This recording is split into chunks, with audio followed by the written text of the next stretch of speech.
Temptation is about immediate gratification right now, where spiritual disciplines are about delayed gratification and a little bit after you make the right decision.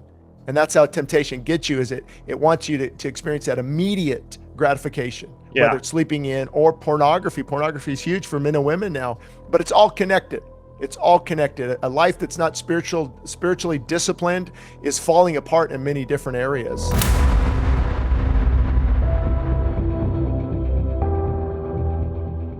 Well, folks, I met my guest on today's podcast, or at least became interested in him when I was listening, as I'm prone to do, to a sermon in the morning. I like to for the very first 60 to 90 minutes of the day, listen to my Bible in 1 year podcast, and then move on and listen to a sermon, because I believe that you should feed yourself spiritually before you move on to a focus on any of the physical work or the business work, etc. And so as I'm tooling around the house, doing foam rolling and making coffee and getting ready for the day or whatever, it's always the Bible and then some kind of a sermon that feeds my soul. And I have multiple sermon podcasts that I listen to. I think I might have heard today's guest, whose name is Shane Idleman, on I think it might have been Calvary Unplugged, maybe one of the daily sermon podcast series. There's so many of them, I forget the names. But anyways, he was talking about fasting and feasting also. He actually has a book called Feasting and Fasting: What Works, What Doesn't, and Why. And it was really interesting to hear a guy who prioritizes spiritual health also talk in a pretty educated way about physical health and mental health and biology and lifespan and health span. It really piqued my interest because, let's face it, not to stereotype or paint with too broad a brush, but often, you have like the stereotypical, cigar smoking, whiskey chugging Reformed Baptist pastor, or maybe the evangelical preacher who puts a lot in their congregations but doesn't take care of their own body or their own temple or even know how to do so. And this guy seemed to be cut from a different cloth. So I started to look into him. And again, his name's Shane Idleman. And he's got about a dozen different books, from the Feasting and Fasting one that I mentioned, to 40 Days to Reset Your Life for Physical and Spiritual Renewal, to a book on addiction, Overcoming the Cravings That Overcome You, all the way down to books like If My People, In Case of National Emergency, Read This, and another book about connecting to God called Desperate for God. And so, I dove in, I read a few of his books, I listened to some more podcasts by him, and it's really inspiring, and I'll allow him to share his story. But he actually had a promising career as a corporate executive and basically left all of that behind to follow a different dream that God placed in his heart. And now he's the founder and the lead pastor of a church called the Westside Christian Fellowship in Southern California, which is close to Los Angeles. And his collection of books on Amazon, which I'll link to in the show notes at bengreenfieldlife.com/Idleman. It's IDLEMAN, are just fantastic to download and have on your Kindle or have as a physical copy at your house, because they're just chock full of practical and pretty easy to read wisdoms. You don't have to be like a theological wizard to get through Shane's books, but they also have this focus on health, which of course, as a guy in the health industry, I really appreciate. So Shane, I'm really stoked. I've been working for a while to get you on the show, and I'm glad we finally made it happen here. Yeah, it's been a while that we've been planning this. And I think you made the connection even with Victor Marks when I was on his podcast, and that might maybe prompted you to look into it further. But I've got a background, and I think God uses different giftings for his purposes, of course. And so my background was with health and fitness. Never, went to school for it. I studied a lot of the National Academy of Sports Medicine, and just that was my lifestyle in my 20s.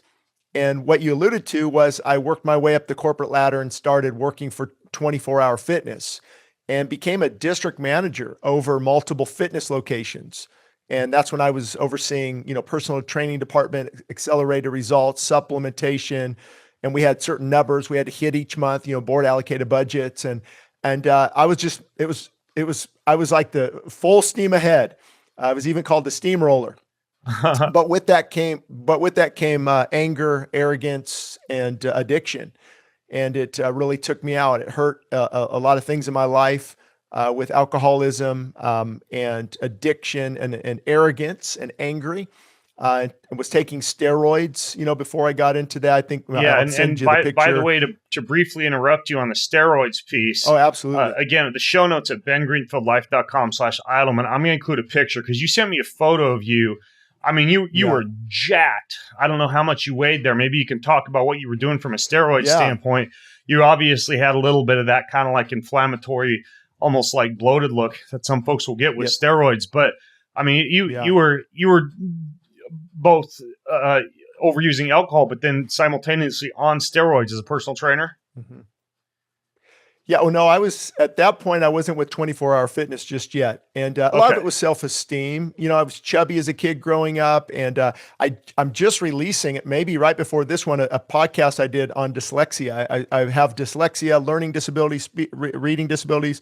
So I hate reading in public, barely graduate high school with a 1.8, kind of the stupid kid in the class, make fun of, chubby. And then I said, okay, somebody at the gym said, hey, try these little blue pills, Dianabol or Anavar.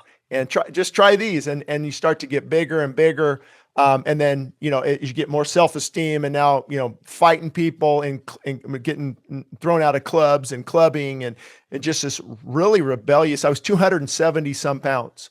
270, yeah, you were pretty big. And by the way, I missed the steroid train back in college. I remember because I studied exercise physiology, and a lot of the athletes at University of Idaho also were in the exercise science program. I remember a guy sitting beside me, a big old German guy who was playing for the football team. He was actually thumbing through like this catalog. It was written in German, but it was basically a collection of different steroids and chemicals, of course, for getting jacked.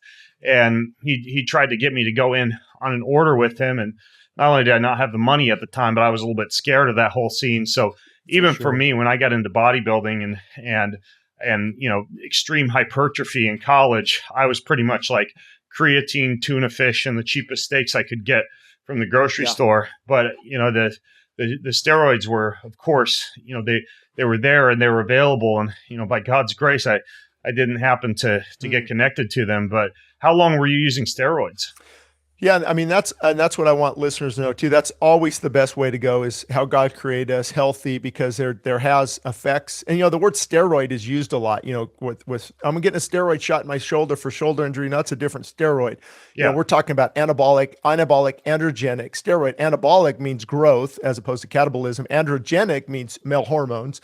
And so then I got into heavier testosterone, Sustanon 250. Equipoise, Winstrol V from pharmacies, actually veterinarian pharmacies for horse drugs, Equipoise, and then there's water-based, oil-based. But then I got into Anadrol, which is a very strong tablet, very hard on the liver, and then also eventually into growth hormone, which was about a $1,000 a month shot. You had to keep it refrigerated, and then you begin to inject yourself, and so I was just looking for affirmation, so it almost didn't, the cost versus the benefit. Now looking back, it was crazy, because I did end up in the hospital at age 24 with myopericarditis, inflammation of the heart muscle due to strep throat. Strep throat went to there, but I started at about age 17, 18, 19, 20, 21, 22. And that's when I started working for 24-hour fitness, worked the way up the corporate ladder, and eventually said, I got to stop this, but I continued just with this destructive lifestyle, and learned to read my own blood work, HDL and LDL and triglycerides, and trying to formulate what was going on. But that's when, my point was, now I use all that information to help people, because I think spiritually and physically, they affect each other. If I have a big vente and a big vente and a big donut, and I try to go preach, I don't feel too well. Or if I get, Panda Express and In-N-Out Burger and get a poor night's sleep, I don't feel too well. And so how we treat our body I don't think people realize the connection between depression and gut bacteria, and productivity. And it's good to it's good to focus on longevity, but also productivity. I want to be productive while I'm, searching out this longevity goal. So that's what God used. God broke me in my 20s, humbled me massively. It's in my books. I talk about it. And that basically called the prodigal son home. And yeah, I want to hear about how God actually people. entered the scene for you, because we got time to talk about how you got broken. Okay. But you mentioned donuts, so I'd be remiss not to mention that you can have donuts, folks, but you got to do the healthy variety. And this is top of mind for me, because I baked a beautiful batch of a dozen donuts yesterday, and it's this super antioxidant-rich form of flour called Himalayan tartary buckwheat, and I combine that with some baking powder, some collagen, some eggs, and a little apple cider vinegar, and you stir that all up, and then you add a little bit of melted coconut oil and a little bit of like a sweetener like stevia or monk fruit. You pour that into these silicone donut molds you can get on Amazon or wherever. You bake them for 15 minutes. It's super easy. Wow. And then I made a glaze, and the glaze is just melted coconut butter and a little bit of maple syrup, or you could use honey and a little bit more coconut oil, and you kind of like dip the donuts after they cooled in the glaze, and then I sprinkled bee pollen and coconut flakes on those and put them into the refrigerator to set. And I literally, like, breakfast for me this morning, I had a couple donuts with a cup of coffee, and Amazing. As opposed to the venti Starbucks that you mentioned, and going and grabbing a fried donut from the local donut place, you can have donuts, Shane. It is allowed. You just got to make them the right way. Well, you just made a great point in the fitness industry that we get caught up on labels, all natural, whole. It's not the item itself necessarily. It's what's in it, partially hydrogenated oils and processed foods and the white flour, and it just no health benefit to your body at all. Where everything you just mentioned, from the bee pollen, that's one of the most complete foods on the planet Earth. And technically the donut's as healthy as a steak. Absolutely. Absolutely. Yeah. And so, to answer your question, I was pursuing everything but God. I was one of the top paid, highest producing sales counselors and managers and district, because it was all about, performance and hitting my numbers. And that's how we were rating success. And then in the corporate world, as people, my mom was praying for me. People were praying for me. I don't want anything to do with God. I'm kind of, just having fun, leave me alone. But then my life started to fall apart. God really began to get my attention with just a broken marriage. And again, alcohol, arrogance, punching holes in the wall, just a mean, angry man without the Spirit of God in me. And then as a corporate, you probably know this, and a lot of people know this in the corporate world, but in a corporation, we had same store growth. So I had to have a 6 to 8% same store growth, and I had to keep beating myself every month, in hitting goals. And I began to miss those goals. And then I eventually got demoted for a season. So from a district manager down to a manager. And boy, that was humbling. And just all of this, there's so much more to it, just issues that were happening behind the scenes. And the alcoholism was taking its toll. And that's why I wrote that book, Help, I'm Addicted. And it was a hungover. I remember it was 1999 or so. And I just said, God, I need to come back to you. I'm sorry, I've drifted like the prodigal son. Wait, when you said, God, I need to come back to you. So were you raised in a religious or a spiritual household? Yeah. And that's another controversial topic. Was I saved to begin with in the first place? But I believe at 12 years old, I was at a camp, and the Bible talks about repenting and believing. I repented, I believed, but then the bad influences came in. My dad wasn't a Christian. And so I just went the way of the world, from Laughlin to Vegas to Palm Springs to the clubs down at Venice Beach. It was a mess. And so, but I always woke up in the morning convicted, like this isn't right. This isn't right. This isn't right for years, and kept fighting that. And so that's different than somebody who says, I don't care, I love this lifestyle. I actually didn't like the lifestyle, but I was caught in it because of the sin and the addiction. And so I think to me, it was full surrender. If I could choose a word, it'd be full surrender. I finally surrendered everything. God, you've got my whole life. I repent. I've been running from you. And that was a defining moment that really changed everything. Yeah. It's interesting because, I too grew up I grew up in a Christian, in a relatively, strict conservative Christian household. I was homeschooled. I was the little Sunday school boy, went to church every week, and memorized scriptures that my dad gave to me, and read theological books. And it was really in college that I got tempted by the world and began to take a deep dive into alcohol primarily, right, and a lot of partying and girls and clubs. And it sounds like a lot of the lifestyle that you were living very similar. But I remember, like, I would still go to church almost every week in college, and I'd be at church hungover and having, sitting in the pew at like 10 a.m. after having gotten out of the club or the bar at 2 a.m. that morning. Yeah. And I lived that lifestyle all the way up until I got married, and kind of sort of cleaned up, at least by, the world standards when I got married, but still continued to live what I would consider to be a life relatively distanced from God, still going to church on Sundays when I felt like it, and just being a kind of non-present, absent, world-obsessed father and husband. And it took my marriage nearly falling apart. Like, this would have been about 8 years ago, that until I actually realized, I'm going to lose my family. I'm going to lose my wife. I'm going to lose my kids. I'm going to lose everything that I've built up to this point. And most importantly, I'm going to lose my union with God unless I actually step back and begin to prioritize primarily God, and then my spouse, and then my children, and then my health, and then finally, my business and what I at that point had on a pedestal, making money. And so, it's kind of interesting that you can be raised Christian, you can be raised knowing the truth, you can be raised knowing all these principles that really allow you to be spiritually healthy, and yet with all these other temptations that come by, you can completely neglect that and live almost like a hypocritical lifestyle. I didn't even know that, Ben. That's pretty cool to hear your story. And I think that's why it's so important that I said what I said earlier, that God has to break us. It's not true of everyone, but a lot of us, I needed that pride broken out of me.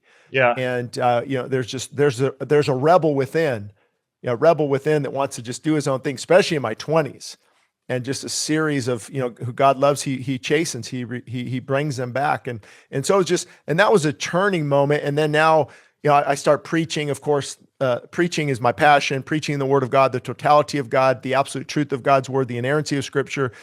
And believe it or not, I don't know if I haven't shared this very much, but for many years, I tried to bring in some health aspects, and people would say, Pastor, leave that at home. This isn't important. Spiritual things are important. I'm like, oh yeah, okay, maybe, but then I came to realize they just like their Big Mac, and they like being 60 pounds overweight. And so conviction. So I said, you know what, enough of this, because it helps a lot of people. So years ago, I started bringing back in, not during a sermon necessarily, but on the side, we have health expos. I teach on health and fitness and fasting. And I think that when you start to feel better, you start to live for God better.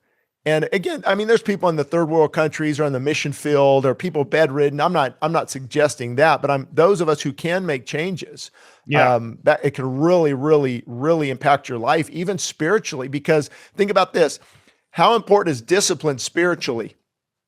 So if we're not disciplining our body physically, we're often not disciplining our body spiritually.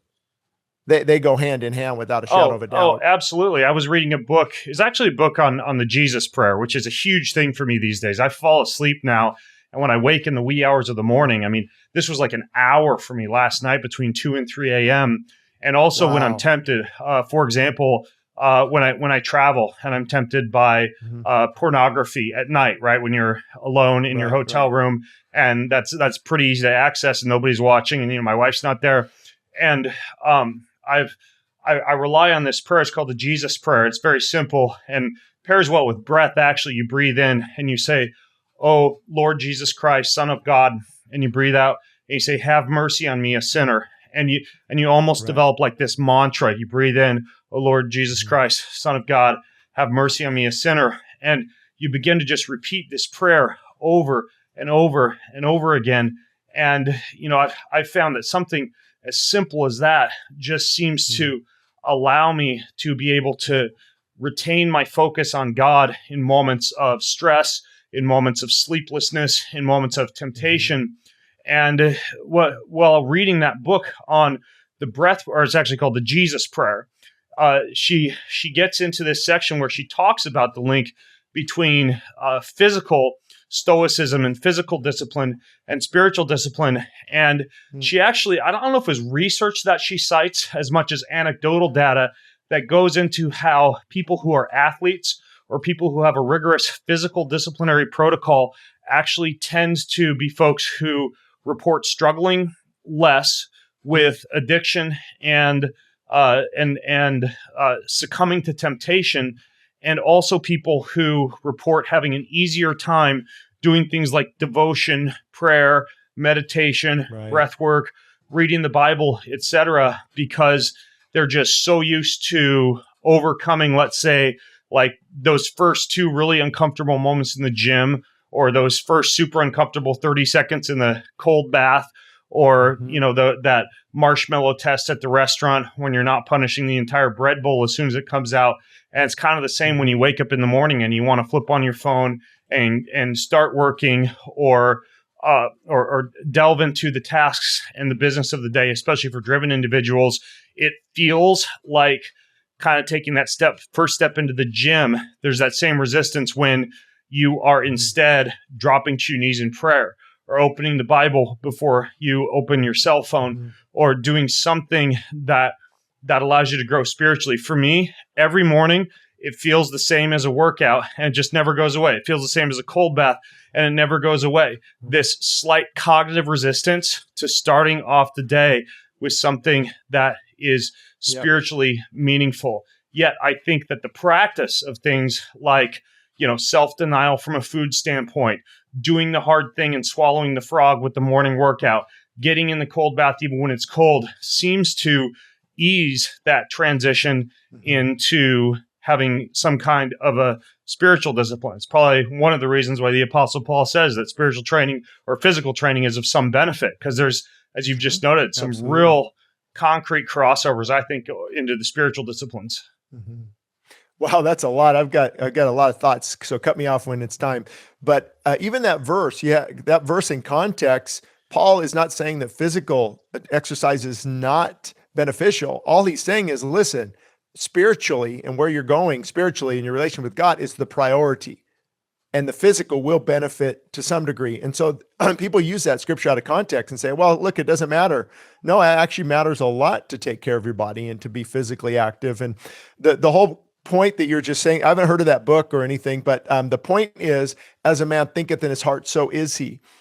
Be not conformed to this world, but be transformed by the renewing of your mind. So as you're disciplining yourself to pray and to read things that are God honoring and to not watch the internet and things at time, and these spiritual disciplines have ramifications later. And often we don't do them because we don't feel like it right now, right? Our feelings.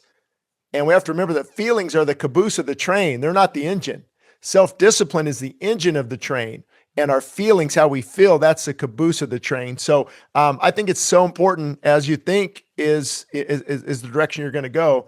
And then finally, there is a lot of, when I did that book on addiction, I did a lot of research, but there's a big connection between like gluttony and pornography.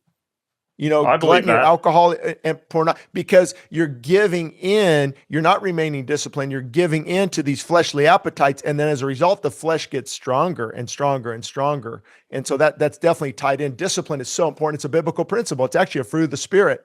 Love, joy, peace, contentment, long suffering, self-control, controlling self.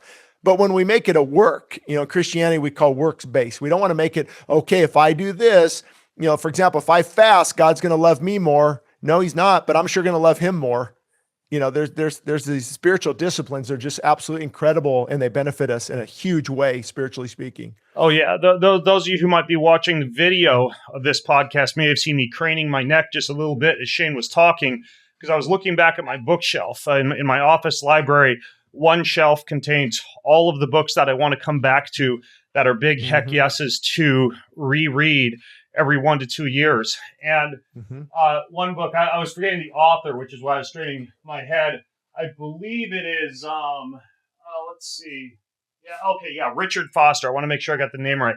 So Richard Foster's book, The Celebration of Discipline, is excellent. There's another guy named Donald Whitney who has a great book on the spiritual disciplines. As a matter of fact, not to toot my own horn, but in my book, Endure, which is a book I wrote on the spiritual disciplines, I have this whole anthology of about 8 different books that I've read that have taught me all about meditation, silence, solitude, fasting, breath work, etc. But, this idea of disciplining oneself physically is actually something that surprisingly, despite you and I talking about it's important, Shane, it doesn't appear so much in these books on spiritual disciplines. But I would love for more of these books on spiritual discipline to throw in a section on physical disciplines like cold plunges and breath work and heat tolerance and working out, because again, of that crossover. And with my sons, I pray with them each morning. We gather for family Bible reading and meditation at about 7:30 a.m. each morning. But then I'm very intentional about tossing them in the cold pool. I say that it sounds like I'm just like abusing my children, but it's all voluntary on their part. They follow dad out into the cold pool. Yeah. I'm intentional about them kind of getting to the point where they're super uncomfortable with high heart rates in the sauna. I'm intentional about breath work. I'm intentional about even when we travel, before we have breakfast, sometimes it's 100 burpees in the Airbnb, but I know that part of that is going to make them stronger and more resilient and, harder to kill, so to speak, from a physical standpoint, but it has direct crossover into their spiritual growth and their ability to be able to do things like resist temptation and to grow spiritually. Yeah. So I think that in Christian circles, sometimes this stuff is underrated or considered to be too much of living carnally or living in the flesh. But in fact, there's a lot of crossover into spiritual growth. Yeah, and I've got 5 kids too, 18 down to 4. So I'm going to see how many of them want to jump in the cold pool with me. And all these points you're making are biblical as we learn things, as we get wisdom. I mean, breathing and meditation, we're not talking about some mystic religion. We're talking about waiting on the Lord and breathing and just spending time and turning off everything so you can hear the voice of God. And those who wait upon the Lord shall renew their strength.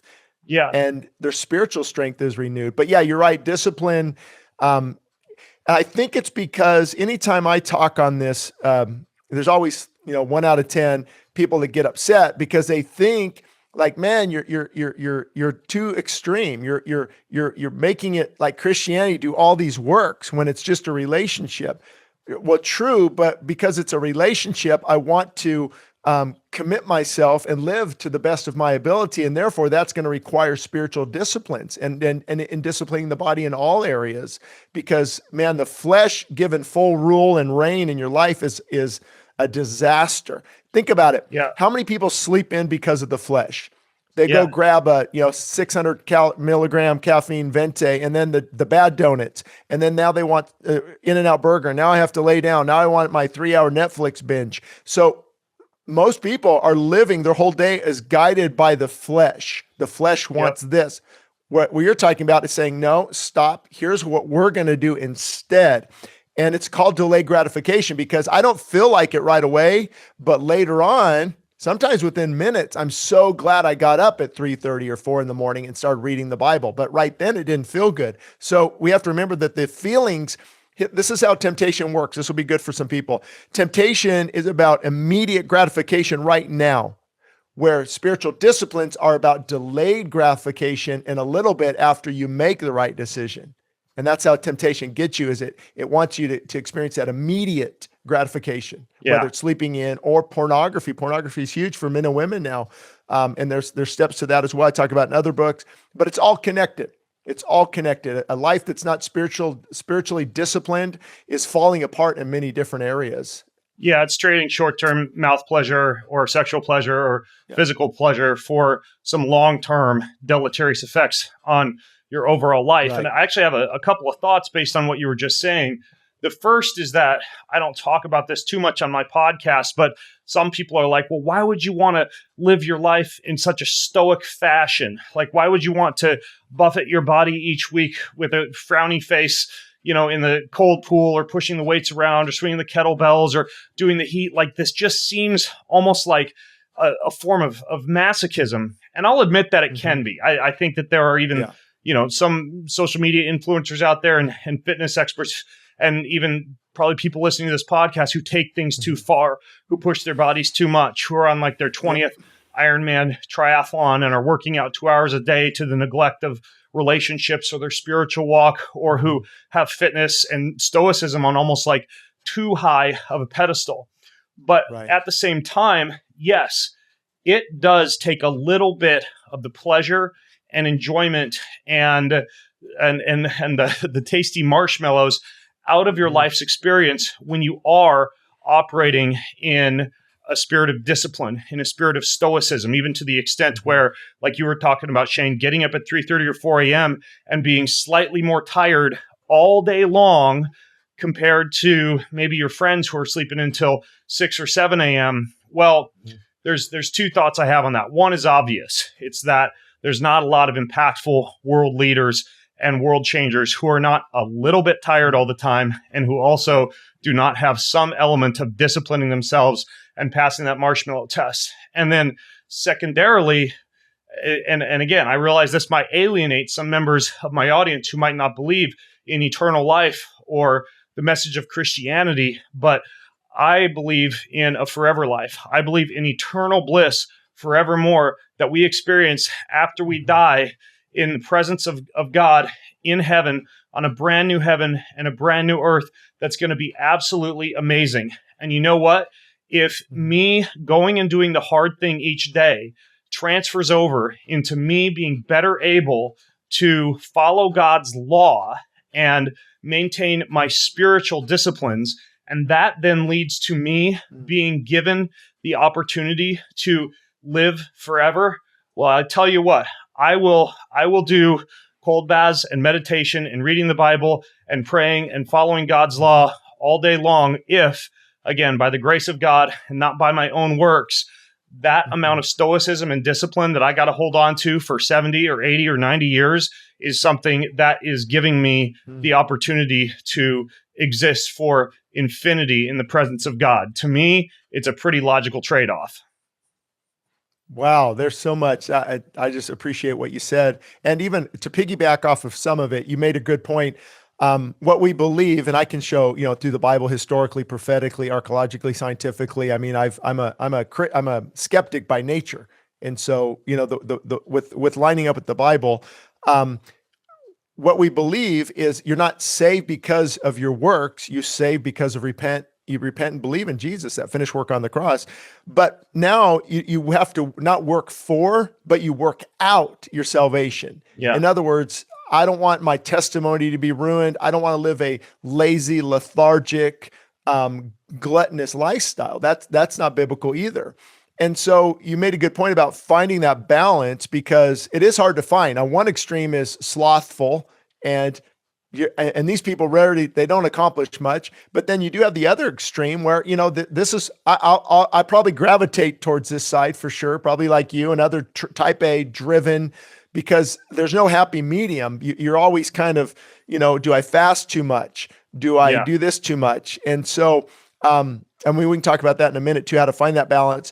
But my point is, the more and people need to be encouraged to fall forward too. If you think I do everything perfectly, I don't think, I fell on most of my fasting. I fall often, but the key is to get back up and fight again, to fall forward. That's really the key. Not about perfection. You got to do this. Hey, I'm pursuing Christ and I'm going to fall in the way, but I'm going to get back up and finish the journey. And spiritual disciplines, it's basically, as you know, sitting is the new smoking. And so if you turn that into spiritual, comfort is actually not our friend. If we're too comfortable, and hoping to talk to Gary Becker, I think is his name. You mentioned him before. Oh, Gary Brecka. Oh, Brecka. Yeah. Man, what a lot of great information. But he's right with comfort. Those who are comfortable, you sit more, you don't move as much. Your body really needs to be like fasting does it, and kicks in autophagy and telomere growth and brain-derived neurotropic factor and all these things under stress. So your body's adapting under stress. So if there's no stress, you actually, longevity is hindered as well, because your body is created to react to these stressors and to become stronger and build your immune system up and all these other areas up even better. And so that's why spiritual disciplines, or even physical disciplines, I should say that, to me, physical and spiritual run parallel. I know spiritual is more important, but if I'm disciplined physically, I'm also going to be disciplined in the spiritual things as well. And so just kudos to a lot of what you said, but I think it's important for people to know that we're not saying you have to do all these things, but to finish the race well. And I tell people, do you want to live the last 10, 15 years of your life in a nursing home, or hiking and walking and maybe pass away in your sleep, or maybe pass away, some other way, but to have the quality of life and to be productive as long as possible. And so, it is, the lifestyle is harder, but think about this. Those who are just, who are not disciplined, they don't care about what they eat. They don't care about, oh, that's too hard. Well, they also live with a lot of depression, because they live in the pain of, either experience the pain of regret or the pain of discipline. You're going to experience one of those pains. So yes, although being disciplined has its downsides, I guess, if you want to say that you're not having as much fun. Me and my wife have these discussions sometimes. She was a sugar addict, complete opposite. And so we kind of meet in the middle, but, there's, you live with some depression, and man, I wish I would have gotten shape. I wish I could have been a better grandparent or parent for my kids. I wish I would have. So, there's pain with that as well. It's not being slothful and lazy and not doing anything doesn't really lead to wonderful things in the future. Yeah. I agree. To expound upon what you were saying about how you're not perfect all the time, man, I don't want to tell you how many times, especially with travel, Shane, where I feel like I've got my spiritual walk all in order, and I'm praying every morning, and I'm reading the Bible, and I'm meditating, and then you travel and your whole schedule gets thrown to whack. You got to, you're used to maybe not taking your first business call till 9, and all of a sudden you got to be at the conference room breakfast at 7 a.m., or you got in late the night before and you need a few extra minutes of sleep because you have a big day or a speech to give or whatever. Mm-hmm. And it's so easy for things to start to slide, especially when you travel or when life gets busy at home. And I don't want to tell you how many times I've had to get myself and get the family back on the bandwagon. That's just the reality. Do not expect perfection if you're listening right now when it comes to the spiritual disciplines, in the same way that from a physical standpoint, you're going to miss the gym sometimes because life happens, or you're going to miss your, sauna cold or whatever, or you're going to miss your breath. Like, that just happens. Don't hold yourself to perfection. But the most important thing, as you noted, Shane, is to get back on the bandwagon. I think also that you noted this concept of autophagy, of cellular cleanup and increased cellular resilience in response to healthy and moderate doses of physical stress, or so-called hormetic stressors, everything from, the slight damage that eating a wide variety of plants and herbs and spices might do to your gut, but the long-term resilience that can produce in your body from being able to produce its own antioxidants, or the short-term rise in heart rate, or rise in blood glucose, or rise in body temperature in response to the sauna, or a similar physiological response to the cold that would kill you if extended, but that allows you to bounce back stronger in the long run. Well, from a spiritual standpoint, be careful, or at least know what you're wishing for, because if you ask God to be spiritually strong, and you ask God for spiritual resilience, and you ask God for the ability to become who He fully has created you to be, there are definitely going to be some trials and tribulations that get sent your way. But, it's kind of, back to what Viktor Frankl says in Man's Search for Meaning from a secular standpoint, or Job from the book of the Bible, from a religious standpoint.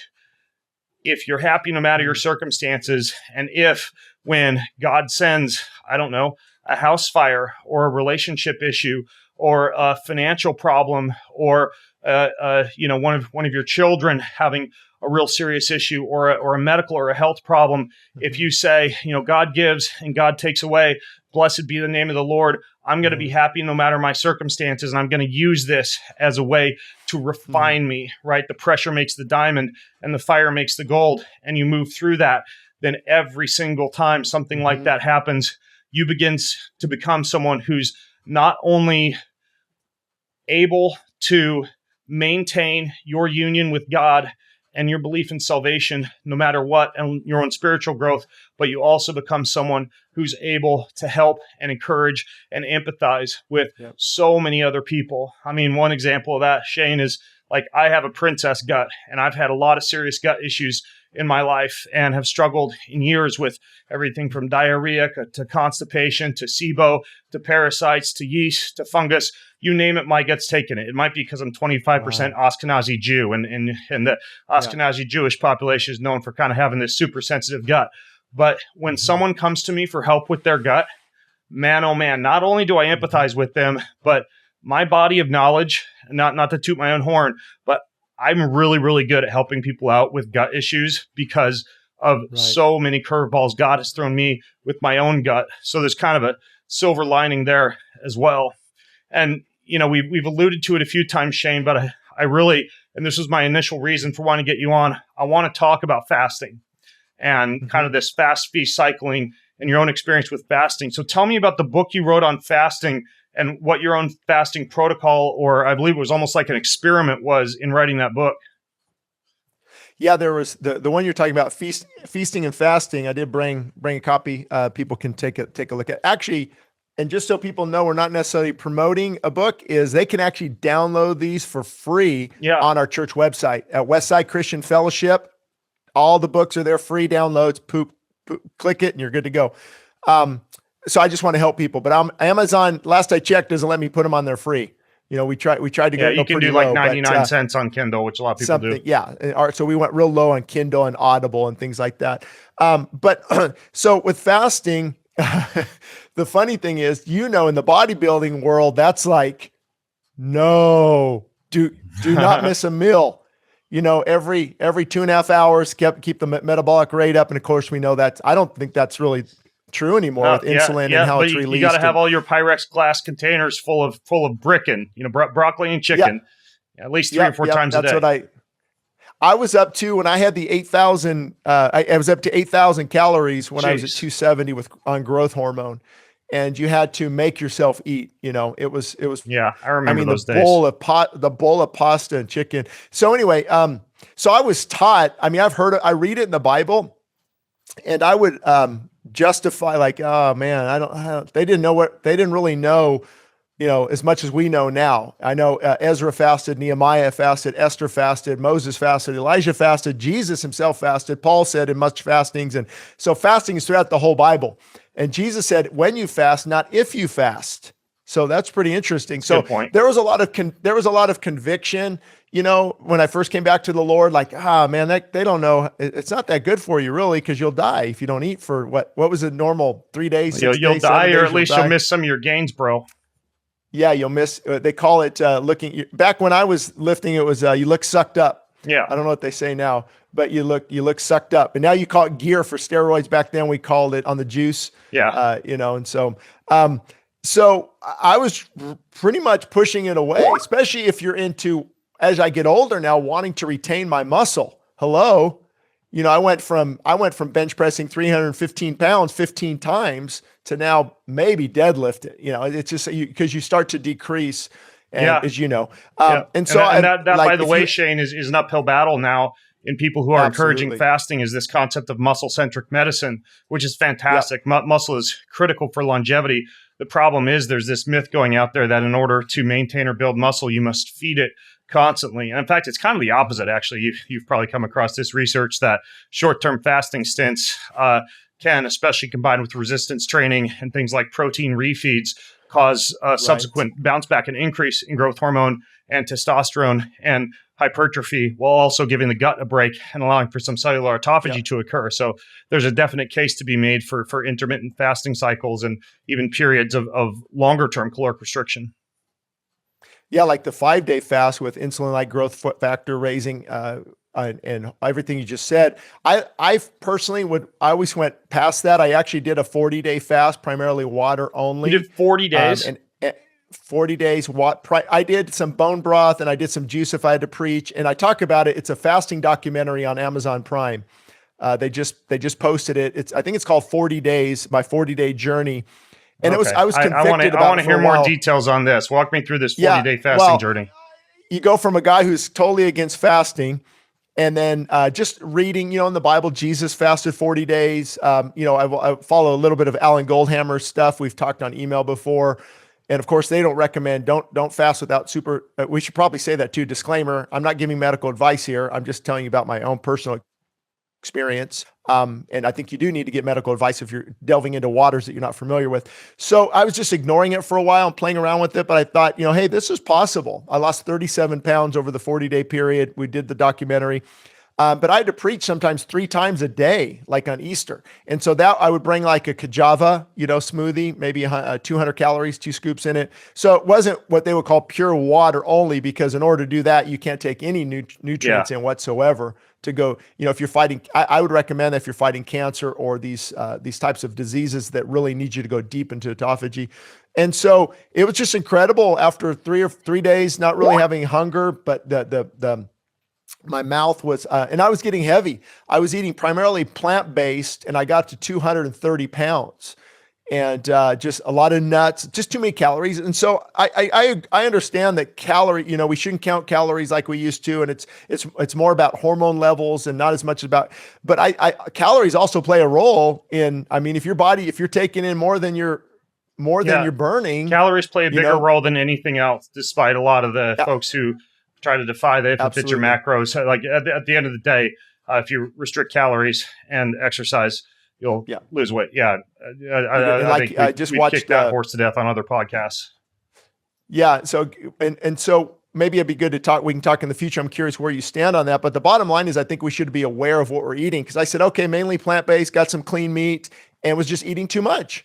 And people are like, well, I work out 5 days a week, but I eat too much. So if you eat because I'm that late night eater, I don't know, if I could just stop at 5 after a healthy big salad and chicken breast, I'd be great. But then the chocolate, you want this, you want peanut butter, we have a lady dropped off a couple gallons of raw organic goat milk. Oh man. Oh, I love that stuff. And by the way, I'm the same way with late night eating, just because we have so much good food around our house, that people send us like the dark chocolate bars and all the different healthy ice creams. Man. You know what saved my butt is ketone esters. I now have ketones with dinner, and after dinner, I don't even think about food because my ketone levels are so high. So that's my hack these days.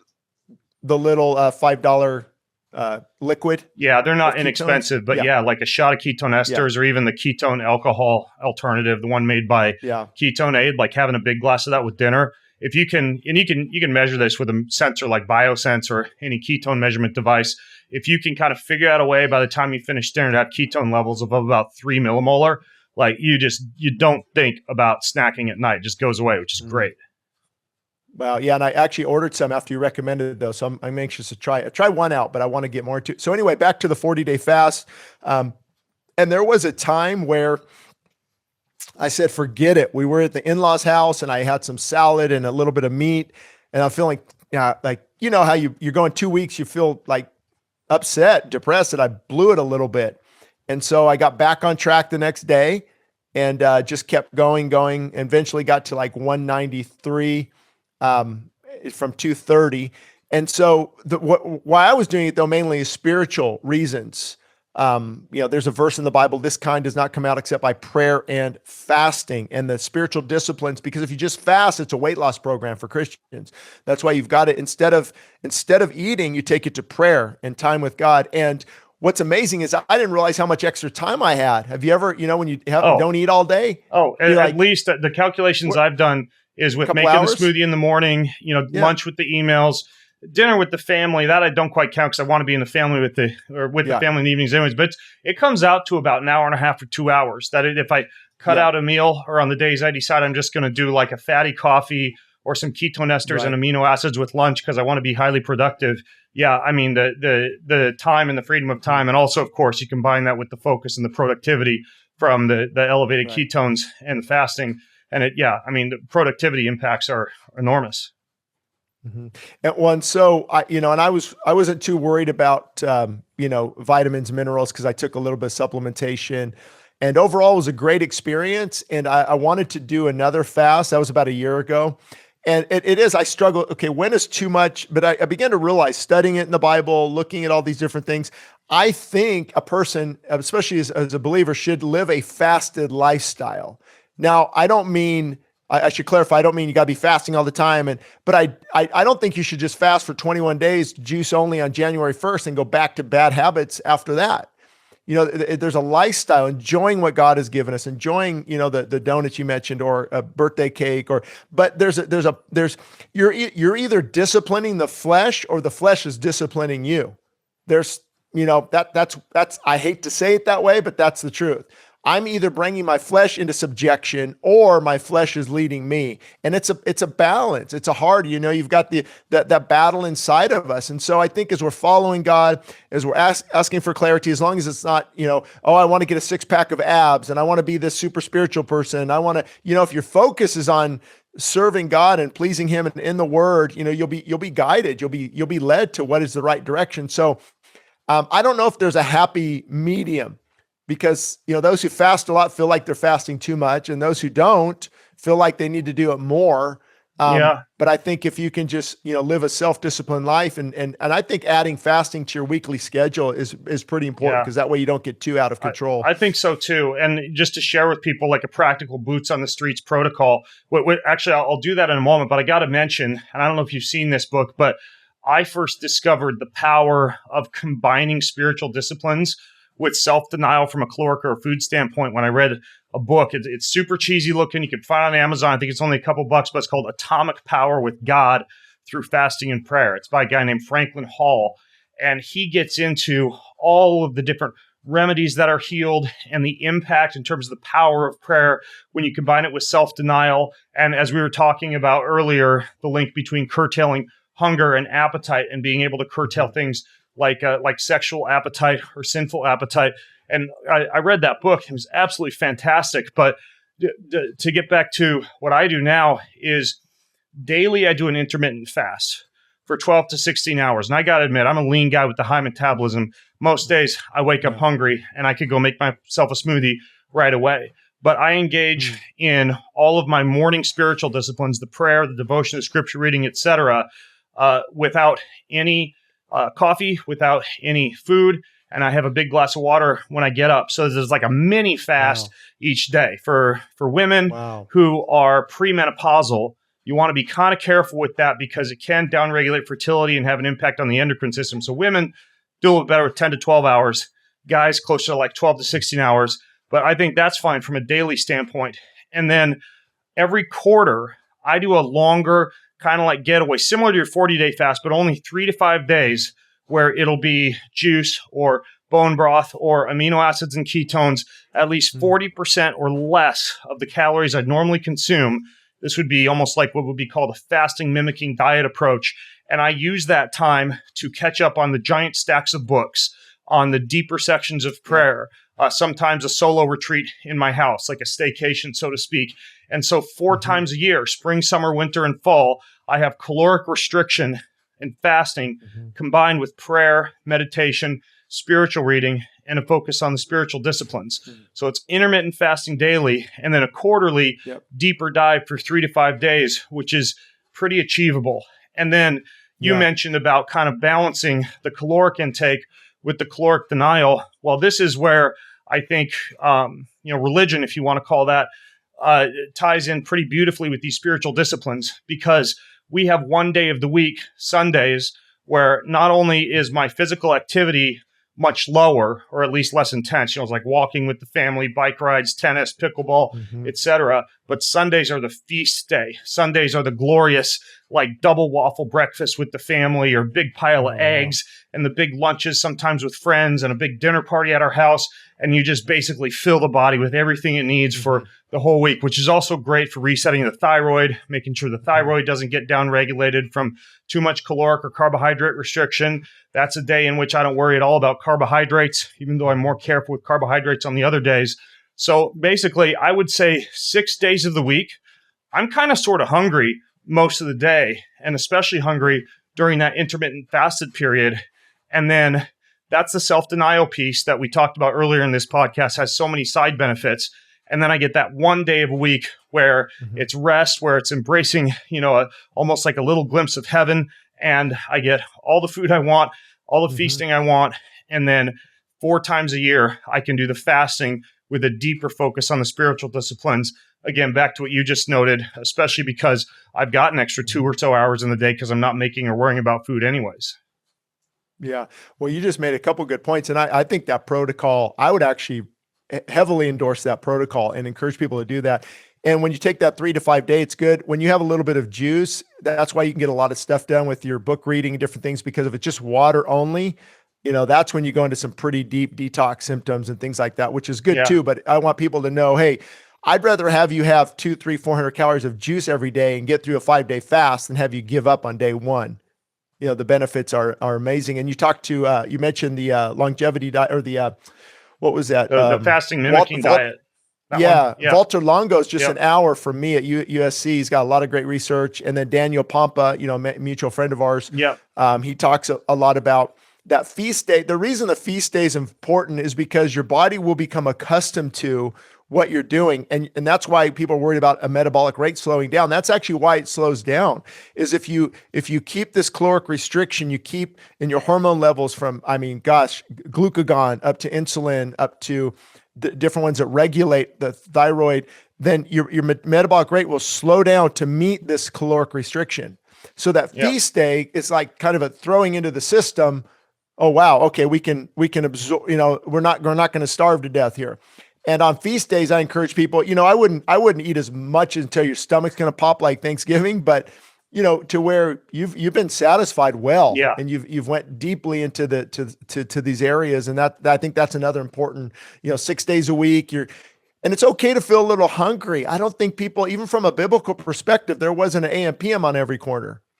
I mean, people would go, they would go sometimes days and not eat. And that's why I look at everything from a creation standpoint. So when you ask me what diet, people talk about paleo, carnivore, keto, I look at creation. How did God create us? And he created us for seasons of feasting and famine.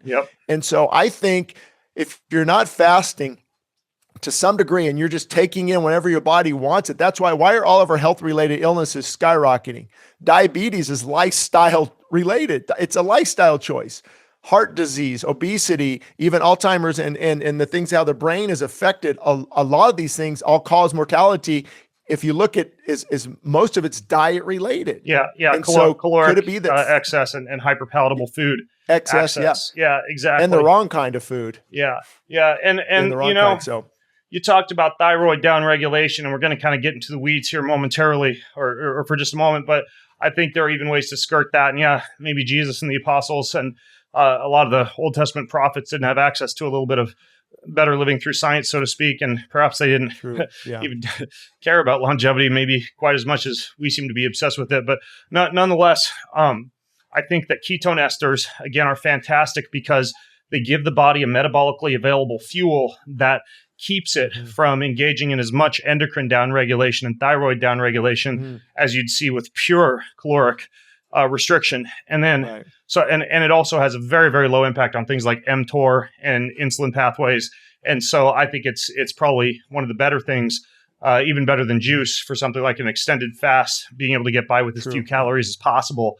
And then the other thing, and this would be more for like super lean people or people who would tend towards hypothyroidism or downregulated thyroid activity anyways. And this is not to be misconstrued as medical advice. This is a total biohack, but you can actually get desiccated thyroid glandular. There are companies like, Ancestral Supplements, or I believe Heart and Soil has some. There's another company out of New Zealand that has one called ThyroGold. And you can actually take thyroid to keep your thyroid supported in the face of caloric or carbohydrate restriction. And it can actually help out a little bit with your body not kind of resetting the metabolic rate too low after a period of caloric restriction. So I'm a big fan of the ketone esters and the thyroid glandulars for fasting as well. Yeah, and you mentioned the ketone esters, unless people might not be aware, but it's the liquid. So if you're taking in ketones right away, it's already in your bloodstream. It's already in digestion. Your body doesn't have to now, break down ketone bodies in the fat and the fuel. And also, if people are interested, they can follow me on YouTube and Rumble and Instagram and Twitter. And I sometimes do a lot of health related from a biblical perspective. Like I just did one on supplements yesterday, talked about Thorn, I guess it's called, and all the different supplements out there. And I also try to help people on a budget because not all of us can have, infrared beds, which you can just walk out in the early sun, or grounding. Grounding is great, but if you can't buy anything, you can go out in the grass and in the dirt. I think that's biblical. I mean, that's how we were created, because the body's letting off charges. And so what I mean by, I look at everything based on creation. How did God create us? What types of foods? What type of diet is best based on creation? What type of is fasting biblical? And it's really because you have this person say no meat, you have this person say all meat, both experts. So where do you find the source of truth? So that's, if I stick with that, I really don't get too confused on, and that's why I liked your whole aspect on your books and your website, is because whether you knew it or not, it's grounded, in creation. Like, how are we created? What types of foods did God give the body to eat? Yeah. It's so important. Yeah. And despite there, of course, being a great deal of biochemical individuality, I think that if you really step back, and if you are a creationist, for example, which any Christian listening into this show probably is, the first diet known to humankind likely did not involve death or killing or animal suffering or anything of the like. And I do believe that the human body, in the way that it was originally designed, can do just fine on plants and fruits and seeds and nuts and really good water and sunshine and a connection to the planet. Yes, there must also be involved with that type of dietary approach a great deal of fermentation and soaking and sprouting and treating things like plants and seeds and nuts in such a manner that they have improved digestibility, more amino acids, and a reduction of their plant defense mechanisms that can do damage to the gut. And I think that also there's a need to eat a plant-based diet in as whole foods-based a fashion as possible, rather than kind of like the ultra-processed vegan or vegetarian, tofu, whole wheat sandwich, giant 18-apple smoothie that you see so commonly implemented these days in a plant-based diet. But I think that you can do a plant-based diet. It just takes a lot of work. And I think furthermore, this might also get into the weeds a little bit, Shane, I think the chemical composition and the environmental composition of the planet was likely far different prior to the Great Flood. And we know this from some fossil records, the size of fruits and vegetables, the amounts of them, and probably also their nutrient and chemical composition was likely superior when the earth was first created. At least that's my belief. And so I don't think that we'll be having ribeye steaks and Mary's half roasted organic chicken in heaven. I think it'll be plants and fruits and seeds and nuts, that there won't be any death or animal suffering or anything of the like. Yet, fast forwarding and getting back to what you were talking about, like a biblically based omnivorous approach, because I do think, and there's ample evidence for this in scripture, that God kind of gave the thumbs up on people eating meat and fish, and that's just a natural part of our existence now, and that if we do so without the animals suffering to a great extent, and if we do so while being good stewards for this planet, that it's okay, and arguably a much more convenient way to get adequate nutrients and calories than eating plants. I think that if we were to step back and include that omnivorous consideration, that two examples of really good diets, one would be a guy I interviewed yesterday on my podcast that hasn't been released yet, Jordan Rubin, who wrote a book called The Maker's Diet, which is a diet that takes into account our stewardship of the planet and caring for this planet in the way that God's called us to, while also eating a lot of organic, grass-fed, grass-finished, pastured, raw products. And then a very similar diet would be the Weston A. Price diet, which again is a lot of like ferments and vegetables and plants that have been treated properly, combined with things like sourdough bread, grass-fed, grass-finished meats, pastured pork, chicken that's been raised humanely, etc. So those are just two examples of diets that I think would fall into the category of something that feeds the body adequately and that also honors the planet, honors the animal, and honors God if it's comprised properly and, of course, eaten with gratefulness. Wow. You want? I'll tell you a funny story. You mentioned, who'd you have on the program yesterday? Jordan Rubin. Jordan Rubin. In 2001, I met with a large publisher in Anaheim. It was my first book. And the title was What Works When Diets Don't. And I was just coming out of the fitness industry, but I decided not to go with a publisher. That's why I can offer them free. I can do them on my own. I can bring them to events and different things. And so I turned them down, and they took the Maker's Diet instead. With Jordan Rubin. Oh, that's funny. Joked about them. I ran into him once and joked about it. Said, "Hey, you should thank me that they picked up your book." But I didn't want to be an organic farmer and do what he's doing. So God had his, I don't regret it. I don't regret it for 1 minute, because now we give away thousands of books for free. And that's just where God has us. But anyway, to your question was, if you look at, we were originally created to eat, and you're right, the environment was incredible. And then actually it was right after the flood, God told, Noah, just like I gave you the green herbs and the plants to eat, now I also give you every living thing to eat to become fuel for you, food for you. And so maybe because there wasn't enough grass, we don't really know. All we know is you're right. From a biblical perspective, Jesus ate fish. Jesus ate lamb, I'm sure, with Passover. And John the Baptist, was eating grasshoppers and wild honey. Yeah. And so we do see that now. But the thing is, for me, meat and dairy have become so toxic and dirty. You have to really, make sure you're eating something that is going to, give you some benefit from the inside out. Toxic and dirty. And also the way that they're raised and many plants are raised is raping the planet, creating dirt instead of soil, and abusing animals. And so I think and I don't want to get all judgy, but I think more Christians at the church potluck or whatever, or even with the communion bread, et cetera, should take into greater consideration what the impact of the food that they're eating has, not only on their bodies, but the planet as a whole, because we were called to be stewards of this planet.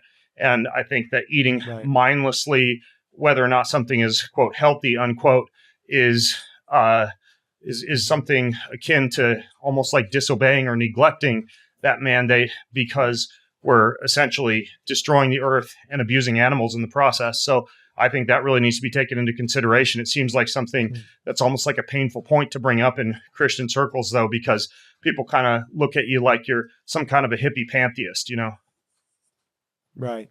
Well, to your point, we're actually called to steward the environment better than anyone else. Yeah. We should. And because meat is allowed doesn't mean you have to, the process of how they're raised, and it's just, it's pretty sad that how we treat the animals, and we can do better in a lot of areas. So I think Christians should be fine with that.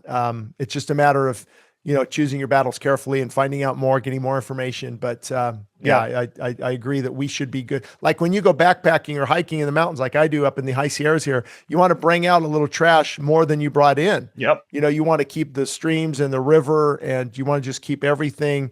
Even how I fish, catch and release, fly fishing or something. You want to just be good stewards. There should be a love for God's creation. And I agree 100% on that. I don't have any desire to be on a spaceship to Mars anytime soon, because the Earth is inhabitable. No. So, you mentioned Dan Papa, and I mentioned Jordan Rubin, and I've done a few other podcasts on feasting and fasting, both the science and the historical significance of it, even from a religious standpoint. And so if you go to bengreenfieldlife.com/Idleman, it's IDLEMAN, which is Shane's last name. I'll link to all of those previous shows if you want to take a deeper dive. Like I mentioned, Shane's written over a dozen books, many of which are free on the Westside Christian Fellowship's website. You can also, of course, get them on Amazon, deliver them to your Kindle, etc. And I'll link to Shane's Amazon page and also his church website in the show notes. And he also has a podcast. I'll make sure that I provide you with details in the show notes on that one too. So that's all going to be at bengreenfieldlife.com/Idleman. And as a bonus, I will post the crazy picture of Shane when he was a massive, huge weightlifter on gear, just so you can see the before and after compared to how he looks now. And I was miserable and getting ready to get drunk that night, if I remember correctly. You can tell you're not super happy, but you're huge. No. Well, Shane, thank you so much for coming on the show. I really like the message that you have. I like that you're teaching Christians about health and fitness. And I like the message for fasting, which of course is something applicable to everyone. This podcast isn't just for those who go to church or those who are Christians. Although I think that's a very good idea to engage in both of those things. For sure. But nonetheless, absolutely. Shane, thank you so much for coming on the show. Thank you too, Ben. What a blessing to sit and talk and help people in this area. Yeah, for sure. All right, folks. Well, I'm Ben Greenfield, along with Shane Idleman, author, speaker, and pastor at Westside Christian Fellowship in Southern California, signing out from bengreenfieldlife.com. Have an amazing week.